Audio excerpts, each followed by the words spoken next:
everyone. Welcome back to English Pod. My name is Marco. And my name is Catherine. Welcome back, everyone. So what are we talking about today, Marco? We are going to the flower shop.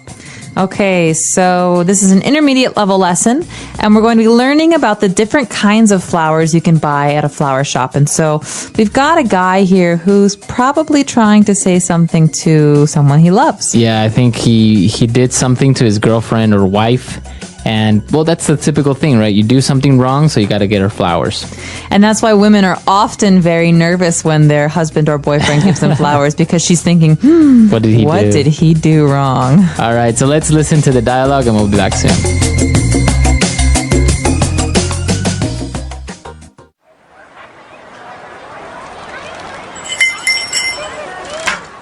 Hello, sir. How may I help you? I would like to buy some flowers, please. Something really nice. I see. May I ask what the occasion is? It's not really an occasion. It's more like I'm sorry. Very well. This arrangement here is very popular among regretful husbands and boyfriends. It has a dozen long-stem red roses with a couple of sunflowers and a single orchid that stands out. It includes a small teddy bear to achieve the effect of immediate forgiveness. I think I'm gonna need more than just a dozen red roses and a bear. What else do you recommend? Well, this is our I'm sorry I cheated on you package. 2 dozen red roses lined with tulips, carnations and lilies. The fragrance and beauty of this flower arrangement is sure to make her forgive you. I don't think that's gonna cut it. I need something bigger and better. I'm sorry, sir, but what exactly did you do? Well, I may have accidentally insinuated that she is getting chubbier. Get out of my store, you jerk! All right, we're back. So what do you think? Is this really like a bad thing to do? Heck yeah. No, really? Well, no one wants to hear that someone thinks they're fat, okay? And chubby is maybe not as bad as fat, but the guy could have been a little bit nicer. All right, so we'll give our listeners some advice towards the end of the lesson. So now why don't we take a look at all the flower names in Language Takeaway? Language takeaway. Okay, this first flower is a beautiful one, and it has delicious seeds that people like to eat. It's called a sunflower. A sunflower. All right, so that's a yellow flower, right? It's bright yellow, and in the middle is orange, and the stems are very, very long. And thick. And thick. So it's a tall flower. Okay, sunflower. And yeah, as you mentioned, some people eat sunflower seeds. They're like the little salty ones, right? That's right. They're really good. All right, next is an orchid. Okay, an orchid is a beautiful flower, and they're often grown just one at a time, and people collect orchids, so these can be very, very expensive. They're very expensive. And they come in all shapes, sizes, and colors. Okay, an orchid. Now what about a tulip? A tulip is another pretty flower, and I think they're most famous in Holland for their tulips, because this actually used to be the kind of money that they would use. This was their currency for many years. So They used to use tulips. they used to use tulips, and the tulip flower is kind of like it's like a champagne glass. It's tall, and it's kind of empty in the middle. Oh, that's interesting. So next time somebody says, do you think money grows on trees? In Holland, it literally did. Well, yeah, Almost. almost. All right. What about a carnation? Okay, a carnation is another pretty flower, and they come, I think, in red, pink, and white. Yeah, I've mostly seen white carnations. Yeah, and flower giving, there's a whole Definition. method to it, right? So yeah, every flower is symbolic of something. Red roses are for love, and carnations, I think, are generally Friendship? for either friendship or like when someone died. I'm not sure. Or But you can give them when someone somebody. has passed away. Really? I'm not sure. I'll have to look it up. But carnation is another very, very common flower that you'll see in many different colors. Okay. And the next flower is also really common. It's a lily. All right, a lily is a beautiful flower, and usually you see these on water. So water lilies, for example, is another name you might hear. Okay, a water lily or just a regular lily. And next we have the most common of all the flowers, but we've added a little twist to it. It's a long stem rose. Right, so rose everyone knows. A rose by any other name would smell as sweet. Shakespeare wrote a lot about roses, but in this case, we're talking about long stem roses, and we talked about this with sunflowers. The stem is the green part that grows out of the ground, and you think of the flower as the head. And so the stem is actually the connector between the ground and the flower. Okay, so these types of roses have a really long stem, so they're very nice to like maybe give one of them away or something. That's right. And you see, for example, at the opera, you see singers people throw these roses yeah. at them and they pick them up and they're so long, the stems are so long and they collect them in their arms. And so that's a long stem rose. All right, interesting. Okay, why don't we listen to our dialogue for the second time? Let's keep a lookout for these flower names and their pronunciation, and we'll come back in a little bit. Hello, sir. How may I help you? I would like to buy some flowers, please. Something really nice. I see. May I ask what the occasion is? It's not really an occasion. It's more like I'm sorry. Very well. This arrangement here is very popular among regretful husbands and boyfriends. It has a dozen long-stem red roses with a couple of sunflowers and a single orchid that stands out. It includes a small teddy bear to achieve the effect of immediate forgiveness. I think I'm gonna need more than just a dozen red roses and a bear. What else do you recommend? Well, this is our I'm sorry I cheated on you package. 2 dozen red roses lined with tulips, carnations and lilies. The fragrance and beauty of this flower arrangement is sure to make her forgive you. I don't think that's gonna cut it. I need something bigger and better. I'm sorry, sir, but what exactly did you do? Well, I may have accidentally insinuated that she is getting chubbier. Get out of my store, you jerk. All right, we're back. So in this dialogue, we had a lot of interesting phrases, so let's look at them now in Fluency Builder. Fluency Builder. A lot of these phrases, Marco, have to do with, well, what the guy did wrong in Right. today's dialogue. And so the first one is to cheat on. So the woman offered him the I'm sorry I cheated on you package, right? So it's like an arrangement of flowers that usually people buy when they cheated on their boyfriend or girlfriend. Right. And so in this case, to cheat on means to see another person. So if you're married to a woman, seeing someone else, having a date or romantic encounter with another person is cheating on your wife. So you're cheating on your wife. Right, And you to use it cheat like on. this, cheat on, right? Cheat on. So he cheated on her, or they were both cheating on each other. Okay. So to cheat on, not a Cheat good on. thing. Not a good thing. All right. So he was explaining to her that wasn't enough. The arrangement wasn't enough. And he said, I don't think that's going to cut it. Well, okay, you've probably heard the word cut before, but Right. in this case, Marco, we're talking about to be able to cut it. So that's not gonna cut it, or it's not gonna cut it. It's not going to be enough. Exactly. So that's not quite what I'm looking for. It's not enough. He wants bigger and better. He wants more. And so, for example, we could say, you know what? This dessert's not gonna cut it. We need something much fancier Okay. So, to be good enough for. okay. So to be good enough for. All right. Very good. And then he was explaining to the shop lady what happened. And he said, well, I accidentally insinuated. Okay, to insinuate is to suggest. So I could say, hey, you're really chubby. That's not an insinuation, Right. that's a statement. But I could say, well, you're looking a little bit round at the sides. That's an insinuation because I'm suggesting without saying something. Right. So you're saying something indirectly, right? Exactly. And he was insinuating that his girlfriend was getting chubbier. Chubby. So chubby, chubbier, chubbiest. In this case, we're talking about being round or a little bit overweight. Right. So it's not really saying fat. No, fat is rude. Right. Chubby is, it's in Just between. a little bit extra pounds. Yeah, like maybe you had a little bit too much ice cream over the past couple months. All right. Very good. So why don't we listen to the dialogue for the last time and we'll be back.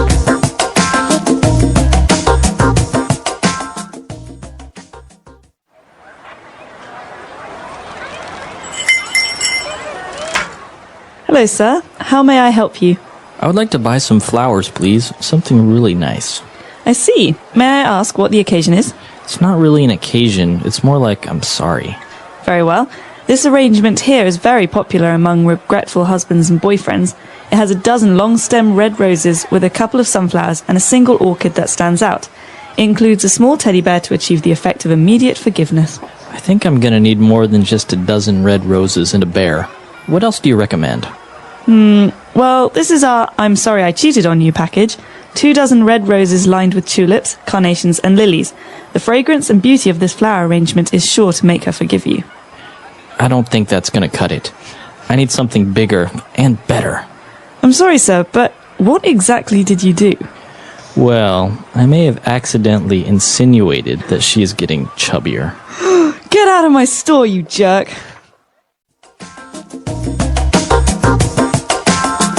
All right, so if you make a mistake, like as a guy, right, you give flowers to your girlfriend. What about women giving flowers to guys? Is that common? Do you think that's possible? Can you do that? I'm sure you can do it, but I don't know if it's as common. Like, I think as a guy, I wouldn't really feel comfortable receiving flowers. Really? I mean, I would be touched by the gesture and I would be like, oh, that's really sweet. But like a little flowers, it's a little bit too feminine, I think. Generally, I think it's a one-sided thing. So you can get flowers for your mother, or you can get flowers for a friend, or if someone, passed away, you can get flowers for their family. Right. But in a romantic situation, rarely do you get flowers to a guy. So if you want to say I'm sorry to a guy, what do you give him? Season tickets to his favorite football Ah, that works. Yeah. or Like a game for his PlayStation. a game or for his something. PlayStation, or offer him a new coat of paint on his car. I don't know. Have you never given a gift to somebody, like saying I'm sorry?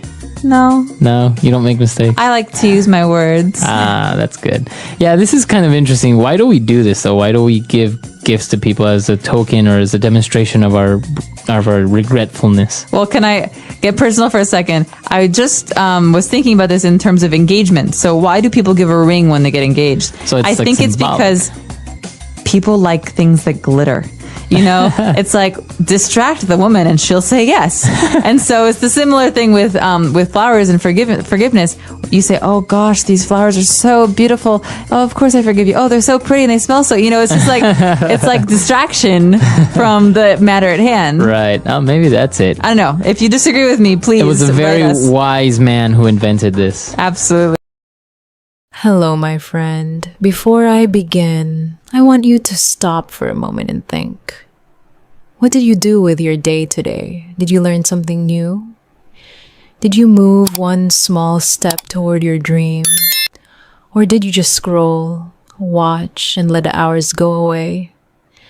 I ask you this because I used to be that person, the one who thought life was long, time was plenty, and tomorrow was always waiting. But I was wrong. This is my story, and maybe it can change your life like it changed mine. Hello, welcome back to my channel. I want to tell you a story. This story is real. It is about something that changed my life. My name is John. I am 78 years old. When I was young, I didn't care about anything. I woke up late. I played games all day. I laughed a lot, but I learned nothing. I didn't read books. I didn't work. I didn't think about my future. Every day was the same. I was wasting time, but I didn't see it. Then one weekend, my uncle came to visit. He was quiet and serious. He sat down with me and looked into my eyes. I smiled, but he didn't smile back. He said, "Don't waste your time." Just that. Nothing more. No long talk, no big story. He stood up and walked away, but I couldn't forget his words. They stayed in my head like a song on repeat. For many days, I thought about his words. At first, I didn't care. I thought I had lots of time. But slowly, I started to feel different. I looked at my life. I saw how many hours I lost. I asked myself, what am I doing? I had no answer. I felt sad. I wanted to change. I wanted to use my time better. I didn't want to waste my life. So, I began with small steps. I started waking up early. I read one page of a book every day. I wrote down my thoughts in a notebook. I watched videos about learning. I asked people for advice. I tried new things. Some days were hard. I wanted to quit, but I remembered my uncle's words. They gave me power to keep going. Now I am older. I am not rich or famous, but I am proud.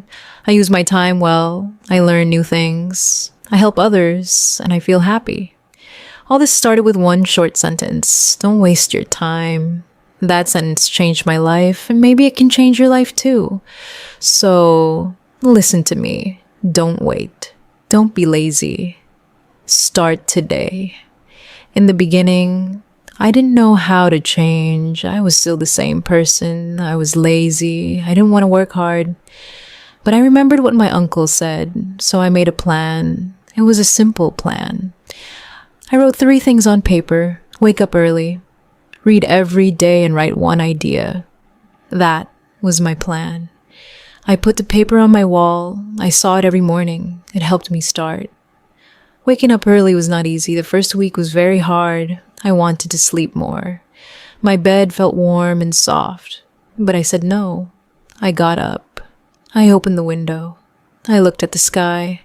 I took a deep breath. The morning air felt new. It felt clean. My mind was quiet. I started to like mornings.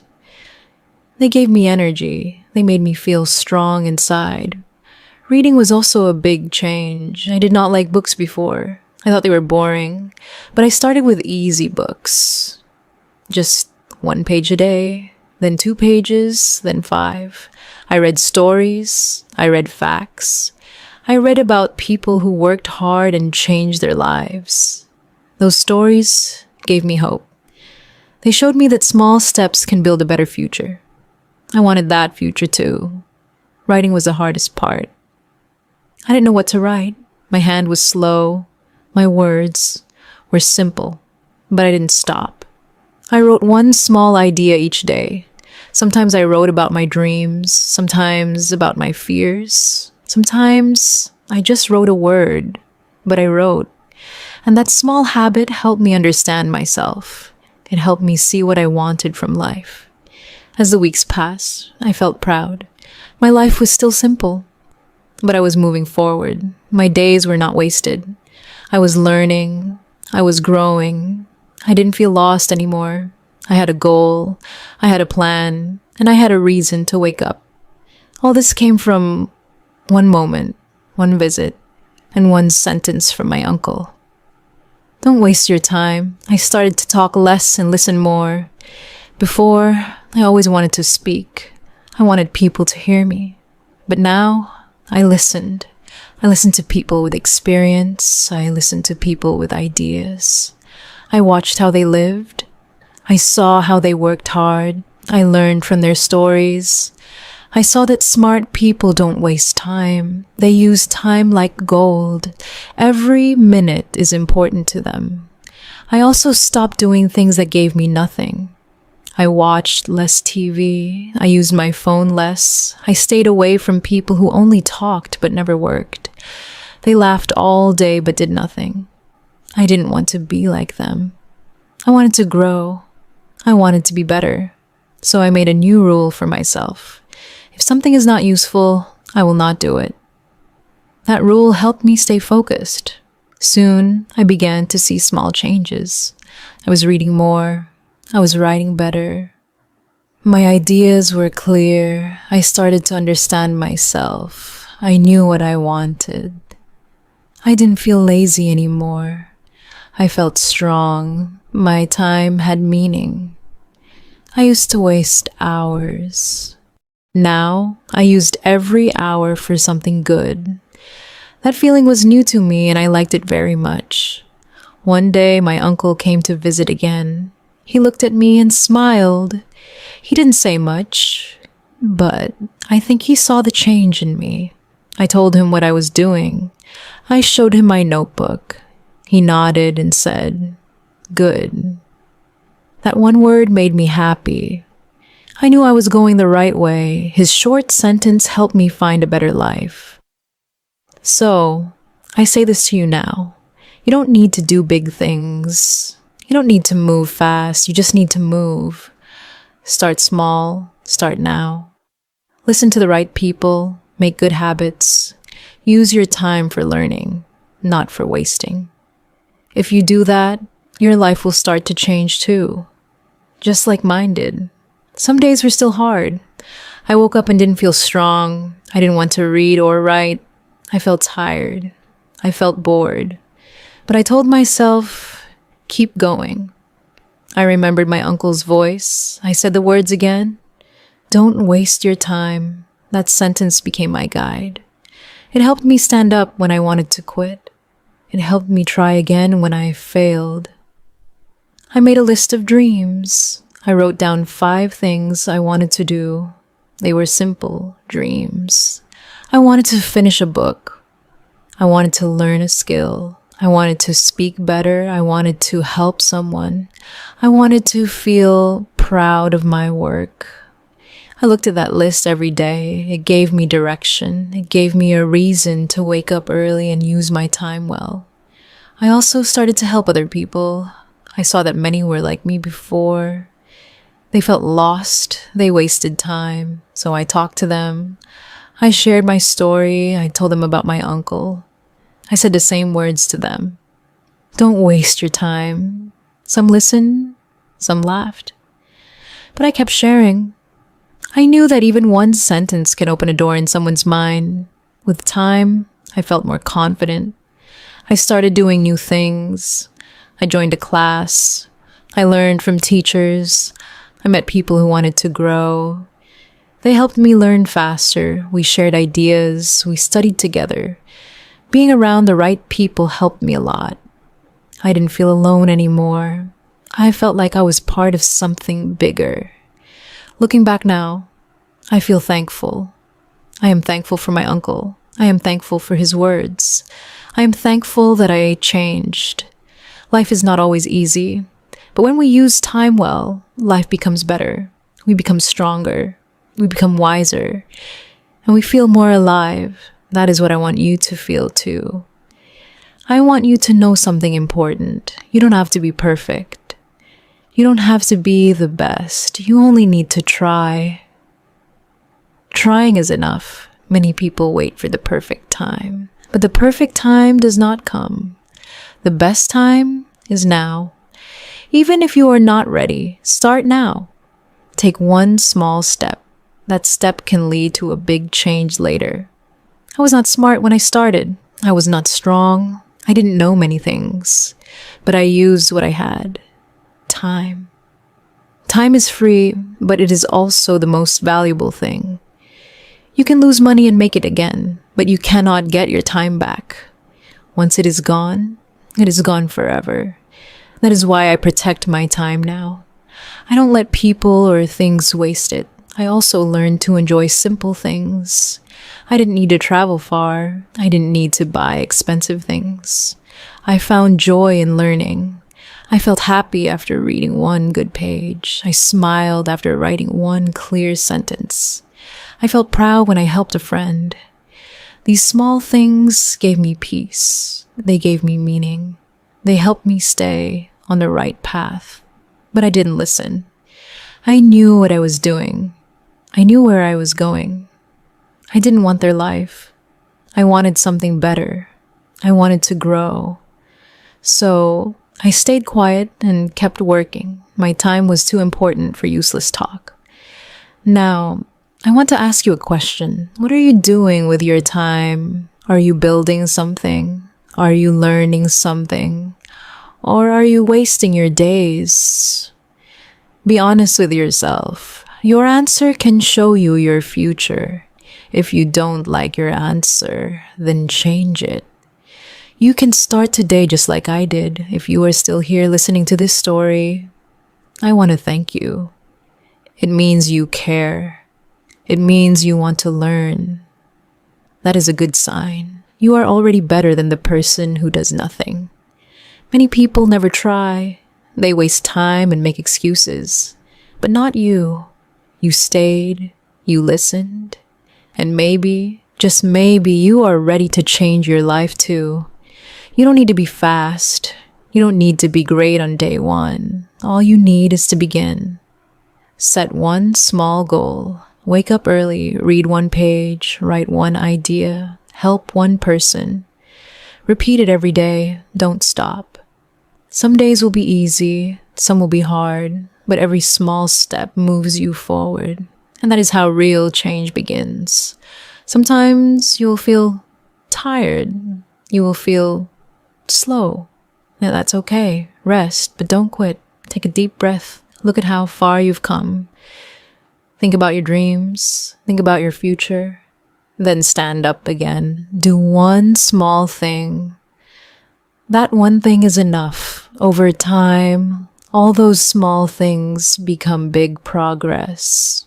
You will be proud of yourself. I still remember my uncle's voice. It was calm but strong. Don't waste your time, he said. I didn't understand it then, but now I do. His words were a gift, a short sentence but full of power. It changed me. It gave me a new life. I hope it can help you too. Maybe my voice can be a reminder now, just like his voice was mine. So, this is my last message to you. Use your time well. Time is your best friend. It is also your biggest test. Don't throw it away. Use it to learn, to grow, to become better. One day, when you look back and smile, you will thank yourself for starting, and maybe you will share your story too with someone who needs it. Time is free, but it is priceless. You can lose money and earn it again, but you can never earn back your time. So use it well. Protect it. Respect it. Because one day, when you look back, you will thank yourself. You will smile and say, I did not waste my life.